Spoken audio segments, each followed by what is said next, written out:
Our research on exogenous ketones has focused on performance predominantly. So we've done a number of studies in athletes looking at their ability to perform intermittent running protocols. So that mimics, for example, team sports like soccer.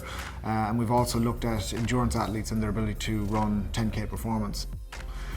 So the majority of peripheral tissues in the body, including, for example, the muscle, do have enzymes that are able to utilize ketones as a fuel source. Whether they're predominantly used as a fuel source is something that still needs to be investigated.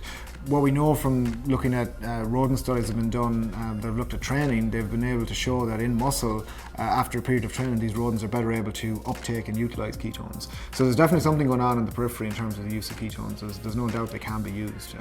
Whether they are major players in fuel use during exercises needs to be investigated.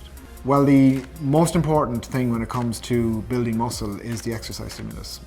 The next most important thing is probably the level of protein within the diet and or the amount of energy that's being consumed. So periods of inactivity or insufficient training stimulus are probably the two main factors that would lead to a loss of muscle. I think that what many people probably do is they're not aware of how much training is needed to be done in order to increase muscle mass. The maintenance of the muscle mass is slightly different. You probably do a little bit less training to be able to maintain muscle mass.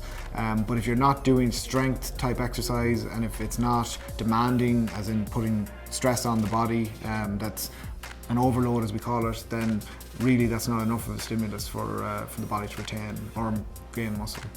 So the general guidelines would be that we need both strength promoting exercises and aerobic endurance type exercises in our lives. The guidelines are typically that it's like 3 to 5 sessions of aerobic per week plus at least 2 strength-based sessions.